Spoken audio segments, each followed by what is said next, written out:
খাজা ইউনুস আলী রহমতুল্লাহ আলাই কর্তৃত্ব নকশবন্দি মুজাদ্দিদিয়া তরিকার সংস্কার। হজরত খাজা ইউনুস আলী এনায়েতপুর রহমতুল্লাহ আলাই ছিলেন হিজরি 14 শতকের একজন মুজাদ্দিদি, সুফি সাধক এবং তরিকতের ইমাম। তিনি ছিলেন নকশবন্দি মুজাদ্দিদিয়া তরিকার একনিষ্ঠ অনুসারী ও প্রচারক এবং সংস্কারক।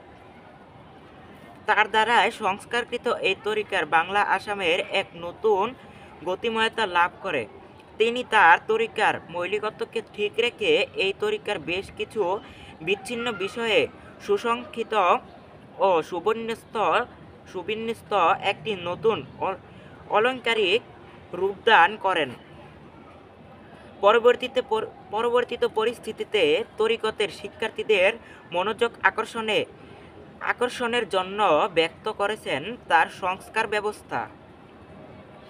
তিনি তার এই মুজাদ্দিদি কার্যক্রম সংস্কার ব্যবস্থা সম্পর্কে আমরা বলতে পারি যে প্রত্যেকটি তরিকায় একজন মুর্শিদের কামেলের তত্ত্বাবধানে তরিকত শিক্ষার্থীদের আল্লাহ প্রাপ্তির শিক্ষায় প্রশিক্ষিত করা হয়।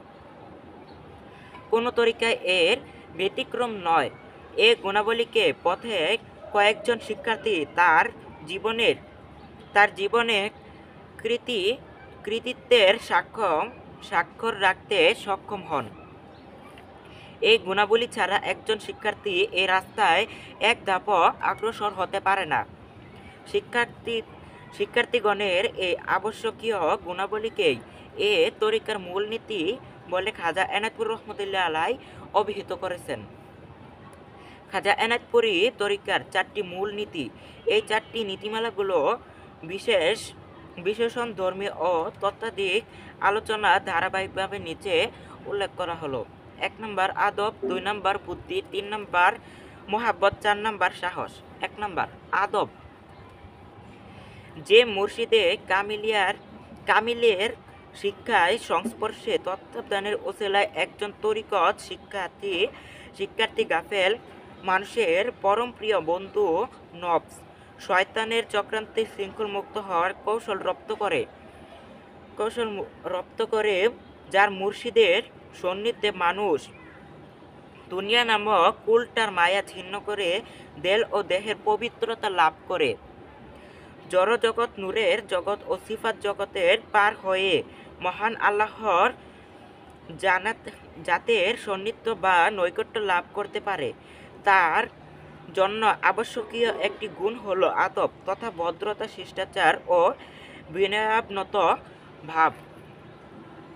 একজন শিক্ষার্থীকে তার মুর্শিদের প্রতি ভদ্র, বিনয়ী, বিনম্র, সম্প্রীত, অনুগত থাকতে হয়। কুরআন ও হাদিসের আলোকে এ সম্পর্কিত আদব সম্পর্কে আলোচনা করা হলো। আল কোরআনের আলোকে আদব। সত্যিকারের আদব ও সম্মানের প্রাপক হলেন মহান আল্লাহ, তার রাসূল সাল্লাল্লাহু আলাইহি সাল্লাম, আল্লাহর মুমিনগণ, বান্দাগণ। এ সম্পর্কে আল্লাহ তাআলা বলেন, নিশ্চয় ইজ্জত বা আদব আল্লাহ তাআলার রাসূল এবং মুমিনদের জন্য, কিন্তু মুনাফিকরা তা বুঝতে পারে না। যেমন একদিন দুপুরে রাসূল সাল্লাল্লাহু আলাইহি ওয়াসাল্লাম তার হুজরায় বাসগৃহে অবস্থান করতেছিলেন। এমন সময় একদল বেদুইন হুজরা শরীফের বাইরে থেকে তাকে খুব উচ্চ স্বরে ডাকতে থাকে, যা ছিল আদবের পরপন্থী। সাথে সাথে আল্লাহ তাআলার আদব শিক্ষা দিবার জন্য নাজিল করেন, নিশ্চয় ওই সকল ব্যক্তি যারা আপনাকে হুজরার বাইরে থেকে ডাকে তাদের অধিকাংশই জ্ঞান শূন্য। তারা যদি তাদের নিকট আপনার বের হয়ে আসা পর্যন্ত ধৈর্য ধারণ করত, তবে সেটাই ছিল তাদের জন্য মঙ্গলজনক। আল্লাহ ক্ষমাশীল, পরম দয়ালু।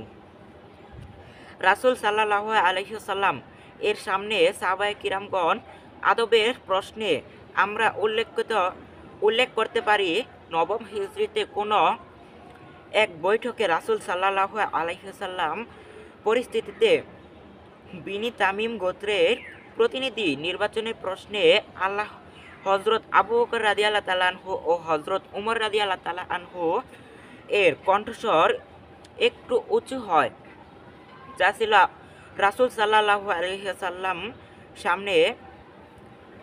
সামনে আদবের খেলাফ। সাথে সাথে আল্লাহ তাআলা আল্লাহ রাব্বুল আলামিন নিম্নলিখিত আয়াত নাজিল করেন, হে ইমানদারগণ, তোমরা আল্লাহ ও তার রাসূলের আগ্রগামী হয় না, বরং আল্লাহকে ভয় করো। নিশ্চয় আল্লাহ মহাশ্রোতা সর্বজ্ঞ। হে ইমানদারগণ, তোমরা তোমাদের কণ্ঠস্বর নবীগণের থেকে উচ্চ করো না, এবং তোমরা পরস্পর যেরূপ উচ্চস্বরে কথোপকথন করো তার সাথে তদ্রূপ সজোরে কথা বলো না, যাতে তোমাদের তোমাদের অজ্ঞাতসারে তোমাদের নেক আমলসমূহ ধ্বংস না হয়ে যায়। নিশ্চয়ই ওই সকল ব্যক্তি যারা নিজেদের কণ্ঠস্বর আল্লাহর রাসূলের সামনে অবনত করেছে, তাদের কলবকে আল্লাহ আল্লাহ পারহেজগারির জন্য পরীক্ষা করে নিয়েছেন।